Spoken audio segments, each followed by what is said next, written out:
नमस्कार दोस्तों, simplified GS and English के यूट्यूब चैनल में मैं आपका दोस्त संजय आपका बहुत बहुत स्वागत करता हूं। दोस्तों आज हम चर्चा करने जा रहे हैं ऐसे विषय की जो निश्चित रूप से हम सबके लिए जानना आवश्यक है और हम सबके लिए एक चिंता का विषय भी है।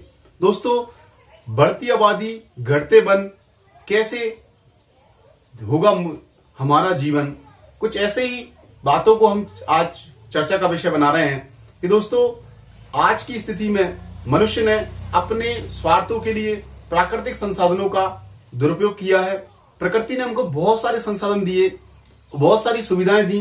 दोस्तों, इन सुविधाओं का केवल और केवल मनुष्य ने दुरुपयोग किया और उस मनुष्य के दुरुपयोग के कारण आज पूरी प्रकृति उसका नुकसान उठा रही है। वनों को हमने निरंतर काटा। वन्य जीवों के लिए इतनी बड़ी मुश्किल हो गई है कि आज उनके लिए अपना अस्तित्व बचाना ही मुश्किल हो रहा है। तो दोस्तों, इस प्रकार से मनुष्य ने अपने स्वार्थों के लिए प्रकृति के उन संसाधनों का दुरुपयोग किया और आज कई प्रकार के संकट हमारे सामने खड़े हो रहे हैं। दोस्तों, ईश्वर ने हमको या प्रकृति ने हमको एक बहुत बड़ी चीज दी है, वो है जैव विविधता। यानी इतनी सारी विविधताएं दी हैं, आप आश्चर्यचकित हो जाओगे। छोटे से छोटा सूक्ष्म जीव उससे लेकर के बहुत बड़े जीव तक, बहुत बड़े विशालकाय जीव तक भी जो है प्रकृति ने हमको दिए हैं। पौधों में आपको बहुत सारी वैरायटीज मिलेंगी। दोस्तों, जैव विविधता जो है वो एक प्रकृति के द्वारा दिया गया एक बहुत बड़ा वरदान है जो पूरी प्रकृति के लिए और उसमें रहने वाले जीवों के लिए बहुत ही महत्वपूर्ण है। उसका अपना एक महत्व है। तो दोस्तों, आज हम चर्चा करने जा रहे हैं जैव विविधता पर। तो आइए देखिए बोर्ड पर क्या लिखा हुआ है। यहाँ पर लिखा हुआ है जैव विविधता यानी बायोडायवर्सिटी।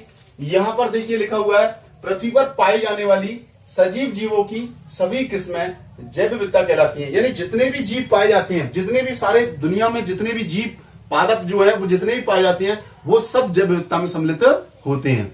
यहाँ पर देखिए रियो डी जेनेरो 1992 में आयोजित पृथ्वी सम्मेलन में जैव विविधता की कुछ परिभाषा दी गई है। उसको देखिए क्या लिखा हुआ है। जैव विविधता समस्त स्रोतों यथा अंतर क्षेत्रीय। यहां पर कुछ शब्द है, इनको देखना जरूरी है दोस्तों। एक तो लिखा हुआ अंतर क्षेत्रीय,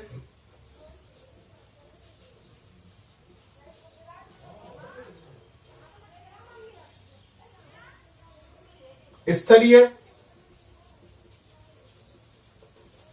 सागरीय,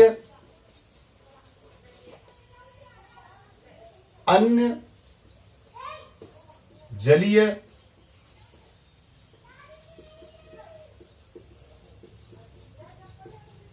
पारिस्थितिक तंत्रों के जीवों। तो ये यहां पर आपको सब देखना है। एक तो अंतर क्षेत्रीय, नंबर 2 आपका स्थलीय, तीसरा आपका सागरीय और चौथा अन्य जलीय पारिस्थितिक तंत्रों के जीवों के मध्य अंतर। ये एक आपको बात याद रखनी है, जीवों के मध्य क्या अंतर है। एक तो ये चीज यहां पर हाईलाइटिंग है जिसको आपको ध्यान रखना है। दूसरी बात, साथ ही उन सभी पारिस्थितिकी समूह, यहां पर लिखा हुआ पारिस्थितिकी समूह,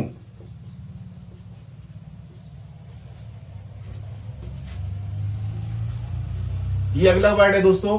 यानी आपका ये आप इसको कह सकते हैं पांचवा वर्ड, छठा वर्ड, पारिस्थितिकी समूह जिनके ये भाग हैं, में पाई जाने वाली विविधताएं, इसका हम अध्ययन करते हैं। जैव विविधता के अंतर्गत वो सम्मिलित है। इसमें एक प्रजाति के अंदर पाई जाने वाली विविधता, यानी एक ही प्रजाति के अंदर पाई जाने वाली विविधता, विभिन्न जातियों के मध्य विविधता और तथा पारिस्थितिक विविधता सम्मिलित है। दोस्तों, इस प्रकार से ये इन विभिन्नताओं को जब हम सम्मिलित करते हैं तब वो जैव विविधता कहलाती है। आगे देखिए 1980 ईस्वी में ई नॉर्स एवं आई मैकनेगस द्वारा जैविक विविधता, यहां देखिए शब्द जैविक विविधता यानी बायोलॉजिकल डायवर्सिटी। बायोलॉजिकल डायवर्सिटी शब्द का प्रयोग सबसे पहले किया था ई नॉर्स एवं आई मैकनेगस के द्वारा, इसका प्रयोग किया गया था दोस्तों। लेकिन सबसे पहले जैव विविधता जो हमारा आज का टॉपिक है, उस शब्द का सबसे पहले प्रयोग किया था आपके 1985 में वाल्टर जी रोजेन के द्वारा सबसे पहले जैव विविधता शब्द का प्रयोग किया गया था। आगे देखिए दोस्तों, यहां पर लिखा हुआ है जैव विविधता के प्रकार। अब जैव विविधता के जो प्रकार हैं वो 3 प्रकार की जैव विविधता बताई गई है। एक तो आपकी आनुवंशिक विविधता, एक आपकी प्रजातीय विविधता और तीसरी आपकी सामुदायिक या पारितंत्रिक विविधता। दोस्तों, आनुवंशिक विविधता का मतलब यह है कि एक ही प्रजाति के जीवों के मध्य जो जीन का अंतर होता है, उन जीनों के कारण अलग अलग जो विशेषता होती हैं उसको बोला जाता है आनुवंशिक विविधता। दूसरा है आपका प्रजाति विविधता। दोस्तों, प्रजाति विविधता का मतलब यह है कि एक ही भौगोलिक क्षेत्र में अलग अलग जाति के जो जाति के जीव रहते हैं उनके बीच की विविधता है उसको हम पढ़ते हैं प्रजाति विविधता में। और आपका तीसरा है सामुदायिक पारितंत्र विविधता। दोस्तों, सामुदायिक पारितंत्र का मतलब यह है कि एक पारिस्थितिकी तंत्र में जितने भी जीव जंतु रह रहे हैं उसका दूसरे पारिस्थितिक तंत्र में जो जीव जंतु रह रहे हैं उससे कंपैरिजन करना कि इस प्रकार के पारिस्थितिक तंत्र में ये वाला जीव ज्यादा है, ये वाला जीव कम है। सपोज करो थार के मरुस्थल में खरगोशों की संख्या कितनी है, तो फिर समुद्र के निकट जो आपका पारिस्थितिक तंत्र है वहां पर खरगोशों की संख्या कितनी है, ये कंपैरिजन करना, यानी दो पारिस्थितिक तंत्रों की कंपैरिजन करना, वो आपकी कहलाती है पारितंत्र विविधता, सामुदायिक पारितंत्र विविधता। अगला है आपका जैव विविधता की हॉटस्पॉट। दोस्तों, हॉटस्पॉट शब्द जो है उसका अगर भावार्थ निकालें तो कुछ और निकलता है, यानी गर्म स्थान, लेकिन यहां पर हॉटस्पॉट का मतलब यह है वे स्थान जहां पर सर्वाधिक जैव विविधता पाई जाती है। देखिए, ये हॉटस्पॉट शब्द सबसे पहले नॉर्मन मायर्स ने दिया था और इसकी कुछ शर्तें भी हैं। 1500 से अधिक स्थानिक स्पीसीज हो या इसका 70% से अधिक मूल्य पर्यावरण जीव जंतुओं का नष्ट हो चुका हो, तो ऐसे स्थान जैव विविधता के हॉटस्पॉट कहलाते हैं। और दोस्तों, हॉटस्पॉट जो है भारत विश्व में लगभग 17 हॉटस्पॉट हैं। इनके ऑथेंटिक आंकड़े जो है आपको और बता दिए जाएंगे दोस्तों, लेकिन फिलहाल की सूचना के आधार पर 17 जो है वो आपके हॉटस्पॉट हैं विश्व में। उनमें 4 हॉटस्पॉट जो है वो भारत में सम्मिलित हैं। दोस्तों, वो 4 हॉटस्पॉट कहां पर है वो देखिए। 4 हॉटस्पॉट जो है वो आपका एक तो उत्तर पूर्वी हिमालय क्षेत्र, नंबर 2 आपका इंडो बर्मा क्षेत्र, नंबर 3 निकोबार द्वीप समूह यानी सुंडालैंड क्षेत्र, और एक आपका पश्चिमी घाट श्रीलंका क्षेत्र। ये आपके भारत के 4 हॉटस्पॉट हैं। इसमें भी ध्यान रखने वाली बात है, पश्चिमी घाट जो है श्रीलंका वाला क्षेत्र वो 64% 95 भाग निर्मित करता है हमारी जैव विविधता का, तो सबसे बड़ा यही है। इसके बाद दूसरे नंबर पर उत्तर पूर्वी हिमालय जो 44.3% भाग को निर्मित करता है। और यहाँ यही भी जानना आवश्यक है कि विश्व की जितनी भी जैव विविधता है उसमें 16.86% भाग जो है वो भारत में उस जैव विविधता का पाया जाता है। तो यहां हम कह सकते हैं कि भारत जो है जैव विविधता के मामले में काफी संपन्न देश है। आगे देखिए, जैव विविधता का मापन कैसे किया जाता है। दोस्तों, जैव विविधता का मापन 3 प्रकार से हो सकता है, अल्फा विविधता मापन, दूसरा बीटा विविधता मापन और तीसरा है गामा विविधता मापन। अब ये क्या चीजें इनको समझ लीजिए दोस्तों। अल्फा विविधता मापन का मतलब ये है किसी क्षेत्र विशेष में पाए जाने वाली प्रजातियों की टोटल जो संख्या होती है उसको अल्फा विविधता कहा जाता है दोस्तों। अगला है आपका बीटा विविधता। तो आवास या जलवायु परिवर्तन के कारण बदली पर्यावरण परिस्थिति की वजह से एक समुदाय से दूसरे समुदाय की ओर विस्थापन का मापन जो होता है उसको बीटा विविधता कहते हैं। दोस्तों, बीटा विविधता का मतलब ये हुआ कि एक क्षेत्र में कुछ जीव जंतु रह रहे थे लेकिन परिस्थितियां बदली, कुछ जलवायु परिवर्तन हुआ, तो उससे उस क्षेत्र से दूसरे क्षेत्र में जाकर के उनकी संख्या कम या ज्यादा हो रही है, तो इस प्रकार का जो विस्थापन होता है, इसका जो मापन होता है उसको बीटा आपकी विविधता मापन कहते हैं। सपोज करो किसी क्षेत्र में पहले खरगोश बहुत अधिक थे लेकिन वही खरगोश जो है वो आपके मरुस्थलीय क्षेत्र में ट्रांसफर हो गए, तो ये जो विस्थापन हो रहा है उस विस्थापन को मापना ही बीटा विविधता मापन कहते हैं। अगला है आपका गामा विविधता मापन। तो किसी एक भौगोलिक क्षेत्र की दूसरे भौगोलिक क्षेत्र की प्रजातियों में जो विविधता है, वेराइटीज में अंतर है। जैसे मान लीजिए कि थार के मरुस्थल में जो खरगोश पाए जा रहे हैं वो क्या नाम से समुद्र के निकट के जो खरगोश हैं उनके बीच उनमें क्या डिफरेंस है, उनके गुणों में क्या डिफरेंस, उनकी संख्या में क्या डिफरेंस है, यानी 2 पारिस्थितिक तंत्रों की तुलना हो रही है, तो इसको बोलते हैं गामा विविधता मापन। दोस्तों, प्रकार से 3 प्रकार से विविधताओं का मापन किया जाता है। एक शब्द आता है जैव विविधता की प्रवणता। दोस्तों, जैव विविधता की प्रवणता का आशय यह है कि कहां पर उसकी संख्या बहुत अधिक है। तो यहां पर यह जानना आवश्यक है कि उच्च अक्षांशों की अपेक्षा निम्न अक्षांशों की ओर जब हम बढ़ते हैं तो वहां पर जैव विविधता बढ़ती जाती है। उसी प्रकार से जो आपकी पर्वतों की ऊंचाई होती है वहां से जब नीचे की जगह तरफ हम आने लगते हैं तो जैव विविधता की प्रवणता बढ़ती जाती है, यानी जैव विविधता बढ़ती जाती है। अब दोस्तों, ये चर्चा करना भी आवश्यक है कि भारत में जैव विविधता की क्या पोजीशन है। तो दोस्तों, ये आप सबके लिए बहुत ही हर्ष का विषय और बहुत ही गर्व का विषय भी है कि भारत में जैव विविधता के मामले में भारत काफी संपन्न राष्ट्र है। कुछ ऐसी कृषि वाली फसलें हैं जिनकी उत्पत्ति भारत में हुई है, और इसके अलावा समुद्री जीवों के मामले में, कीटों के मामले में, पादपों के मामले में भारत एक समृद्ध देश है। तो यहां पर थोड़ा सा उसके बारे में देख लेते हैं कि मेगा डाइवर्सिटी वाले जो 17 बड़े देश हैं उनमें भारत का 10वां स्थान है और एशिया के सबसे ज्यादा मेगा डाइवर्सिटी वाले देशों में भारत का 4था स्थान है। स्तनधारी सरीसृपों पक्षियों के मामले में ये संपन्न राष्ट्र है। कीटे समुद्री कीड़े यानी मैरिन वर्म्स जो है, ताजीय जलीय स्पंज के मामले में भारत काफी समृद्ध देश है। कृषि फसलों की दृष्टि से भी काफी समृद्ध देश है और भारत में पादपों की लगभग 47,000 प्रजातियां हैं। तो यहाँ पर हम ये कह सकते हैं कि काफी संपन्न राष्ट्र है। लेकिन दोस्तों कुछ ऐसे आंकड़े भी हैं जो हमारे लिए सबके लिए चिंता का विषय बने हुए हैं, वो भी जरा देख लीजिए। भारत में विश्व में कुल 18,000 में से 11,000 प्रजातियां जो है वो संकटग्रस्त है। उन 11,000 संकटग्रस्तों में भी 1939 गंभीर रूप से संकटग्रस्त प्रजातियां हैं जो विश्व में संकट का सामना कर रही हैं और भारत में भी कुछ ऐसी प्रजातियां हैं जो संकट का सामना कर रही है। दोस्तों उन पर नजर डाल लेते हैं। ये आंकड़े हमारे लिए काफी डरावने हैं। देखिए जैसे पादप की बात की जाए तो 44 ऐसी प्रजातियां हैं जो गंभीर रूप से संकटग्रस्त है, 113 जो है वो संकटग्रस्त हैं और 87 जो है वो संवेदनशील है। उसी प्रकार से जंतुओं की जहां तक बात करें तो 18 गंभीर रूप से संकटग्रस्त है, 54 संकटग्रस्त है और 143 जो है वो क्रांतिक रूप से संकटग्रस्त है यानी क्रिटिकली एंडेंजर्ड है। दोस्तों यहां पर कुछ ऐसे पादपों के नाम भी हम याद लेना उचित समझेंगे और ऐसे जंतुओं के नाम लेना उचित समझेंगे जो निश्चित रूप से बहुत ज्यादा संकटग्रस्त हैं, चिंता का विषय हमारे लिए बने हुए हैं।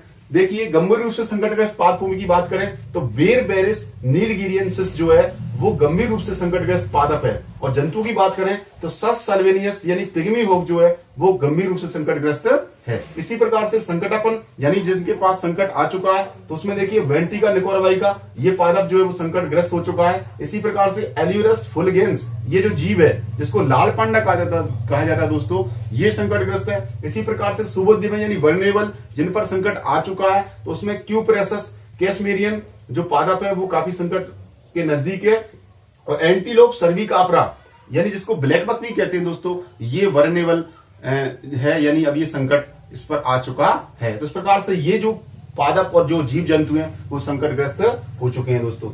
इसके अलावा बात करें तो इन संकटग्रस्त जीवों को किस प्रकार से कैटेगराइज किया जाता है, किस प्रकार से विभाजित किया जाता है, कैसे कह सकते हैं कि ये संकटग्रस्त है, कैसे कह सकते हैं कि ये क्रिटिकली एंडेंजर्ड है या ये खतरे से बाहर है या ये विलुप्त हो गया। तो इसके बारे में IUCN ने एक वर्गीकरण किया दोस्तों, उस पर भी नजर डाल लेते हैं। देखिए यहाँ पर लिखा हुआ है कुछ ऐसी प्रजातियां होती हैं जिनके बारे में कोई आंकड़ा उपलब्ध नहीं है, उसको बोलते हैं नोट एबिल्यूटेड यानी आंकड़े उपलब्ध नहीं। कुछ ऐसी प्रजातियां हैं जिनके डाटा बहुत कम है, जिनसे हम कुछ निष्कर्ष नहीं निकाल सकते, तो उसको डाटा डिटेक्शन की कैटेगरी में रखा जाता है। दोस्तों अब कुछ ऐसी जातियां हैं जिन पर अभी कोई खतरा नहीं है, आगे खतरा हो सकता है, इसको बोला जाता है लीस्ट कंसर्न। इसके अलावा कुछ ऐसी प्रजातियां हैं जिन पर खतरा नजदीक आ चुका है दोस्तों, उसको बोलते हैं नियर थ्रीटन्ड, एंटी से प्रकट करते हैं। यहां से खतरा बढ़ चुका है, यहां से खतरा बढ़ चुका है, ये नीली जो आपकी निशान है यहां से आपका खतरा बढ़ रहा है, ये जो चालू हो रहे हैं अब प्रजातियां वो सब खतरे में आ चुकी हैं। नंबर 1 पर है संवेदनशील वर्नेबल। इसमें देखिए यहां पर कुछ शर्तें हैं, उनको समझ लीजिए। सभी में तीनों जो लिखा हुआ है आगे उन सब में कॉमन है। 10 वर्ष में अगर 50% किसी प्रजाति की जनसंख्या कम हो रही है या जिसकी जनसंख्या 10,000 से कम हो गई है या 10 वर्षों में 10% प्रति वर्ष की दर से अगर उसकी जनसंख्या कम हो रही है तो वह प्रजाति संवेदनशील यानी वल्नरेबल प्रजाति कहलाएगी। इसी प्रकार से एंडेंजर्ड यानी संकटग्रस्त में 10 वर्षों में से 70% उसकी जनसंख्या कम हो गई है दोस्तों। पिछले सालों में सर्वे करने पर पाया गया कि 2,500 से और उसकी जनसंख्या 250 तक आ चुकी है। 2,500 से उसकी जनसंख्या पहुंच चुकी है और 2,500 से 250 तक भी अगर उसकी जनसंख्या रह गई है और 5 वर्षों में उसमें क्या नाम से 20% की दर से, कितने प्रतिशत की दर से दोस्तों, 20% की दर से कमी आ रही है, तो निश्चित रूप से वह प्रजाति एंडेंजर्ड कहलाएगी। और अगर किसी प्रजाति में पिछले 10 वर्ष में 90% तक कमी आ चुकी है, 250 से कम उसकी जनसंख्या हो चुकी है और 3 वर्षों में 25% की दर से उसकी जनसंख्या कम हो रही है, तो उसको कहेंगे हम क्रिटिकली एंडेंजर्ड यानी क्रांतिक रूप से एंडेंजर्ड यानी क्रांतिक रूप से संकटग्रस्त। तो दोस्तों यहां पर देखिए एक तो वल्नरेबल, एक आपका संकटग्रस्त और एक आपका क्रांतिक रूप से संकटग्रस्त। फिर ऐसी कुछ प्रजातियां हैं जिनका सर्वेकर्ता ने काफी प्रयास किया लेकिन वो कहीं पर भी नहीं मिले हैं, वो वन में बिल्कुल मिले नहीं है। तो इस प्रकार की जातियों को फिर हम रखते हैं वन से विलुप्त की कैटेगरी में यानी एक्सटेंशन इन वाइल्ड लाइफ। इसको दोस्तों EW से प्रकट करते हैं, ये आपको याद रखना है। और एक और आपका आखिरी है वो है आपका विलुप्त यानी इसका अंतिम सदस्य मारा जा चुका है, अंतिम सदस्य की मृत्यु हो चुकी है, तो उसको कह देते हैं वनों से विलुप्त। एक्सटेंट की कैटेगरी में रखा जाता है, उसको EX से प्रकट किया जाता है। इस प्रकार से दोस्तों ये कैटेगराइज किया जाता है किसी प्रजाति को उसकी जनसंख्या के आधार पर। अब दोस्तों इसको बचाने के लिए, इन वन्य जीवों को बचाने के लिए, इन पादपों की जो है संरक्षण करने के लिए सरकारों के द्वारा विश्व के स्तर पर, भारत जो राष्ट्रीय स्तर पर भी प्रयास किए जा रहे हैं। दोस्तों इस प्रकार के प्रयासों को हम दो प्रकार से विभाजित कर सकते हैं, यानी जब इन जीव जंतुओं का संरक्षण किया जाता है, यानी इससे बायोडाइवर्सिटी का यानी जैव विविधता का संरक्षण किया जाता है, तो उसके लिए दो प्रकार के प्रयास किए जाते हैं। एक तो आप हो सकता है निज स्थानिक जो है संरक्षण, और दूसरा होता है परास्थानिक संरक्षण। निज स्थानिक संरक्षण का आशय यह है दोस्तों कि जो जीव जंतु हैं, जो पादप हैं, उनको उनके ही स्थान पर यदि संरक्षित करने का प्रयास किया जाता है तो उसको बोलते हैं निज स्थानिक संरक्षण। और कुछ ऐसी होती है जहां पर उन पादपों को वहां से हटा करके दूसरी जगह संरक्षित करने का प्रयास किया जाता है, तो उसको बोला जाता है परस्थानिक संरक्षण। तो निज स्थानिक जो संरक्षण है उसमें नजर डाल देते हैं दोस्तों, वो कौन कौन से प्रयास हो सकते हैं। जैसे आपके राष्ट्रीय उद्यान, आपके वन्य जीव अभ्यारण्य, आपके जैव मंडल, आरक्षित क्षेत्र, टाइगर रिजर्व क्षेत्र, आपके एलिफेंट रिजर्व क्षेत्र, आर्द्रभूमि क्षेत्र, मैंग्रोव वन क्षेत्र, मूंगा वन क्षेत्र, इस प्रकार से इनको संरक्षित किया जाता है। जबकि परस्थानिक संरक्षण में आपके वानस्पतिक उद्यान बना करके यानी बॉटनिकल गार्डन बना करके, या चिड़ियाघर में उनको संरक्षित करके, या ऊतक संवर्धन के द्वारा जो है किया जा सकता है। जीन बैंक बनाया जा सकता है दोस्तों, क्रायो प्रिजर्वेशन किया जा सकता है, या बीज बैंक बना करके उनको संरक्षित किया जा सकता है। इस प्रकार से दोस्तों हमने ये चर्चा की है कि जैव विविधता क्या है, जैव विविधता कितने प्रकार की होती है, जैव विविधता का मापन कैसे किया जाता है, जैव विविधता की भारत में स्थिति क्या है, जैव विविधता की कारण, जैव विविधता की कमी के कारण कुछ प्रजातियां किस प्रकार से संकट में आ चुकी हैं, IUCN के अनुसार उनका कैसे वर्गीकरण किया जाता है, और जैव विविधता के लिए जो प्रयास किए जाते हैं उनको किस प्रकार से विभाजित किया जा सकता है। लेकिन दोस्तों एक वीडियो में ये सब बातें सम्मिलित होना संभव नहीं है। जैव विविधता का क्या महत्व है, जैव विविधता के संरक्षण के लिए भारत में कौन कौन से राष्ट्रीय उद्यान, वन्य जीव अभ्यारण्य बनाए गए हैं, और भी कई प्रयास किए गए हैं, उसकी हम चर्चा करेंगे। लेकिन दोस्तों समय हमको इजाजत नहीं दे रहा है, इसलिए आज की वीडियो को यहीं तक सीमित रखते हैं। दोस्तों उम्मीद है आपको ये प्रयास पसंद आएगा। यदि आपको हमारे वीडियो अच्छे लग रहे हैं तो प्लीज इनको लाइक कीजिए, शेयर कीजिए, हमारे चैनल को सब्सक्राइब कीजिए और बेल आइकन को दबाना मत भूलिए, जिससे कि नई वीडियो की नोटिफिकेशन आपको तुरंत प्राप्त हो जाए। Thank you very much, have a nice day.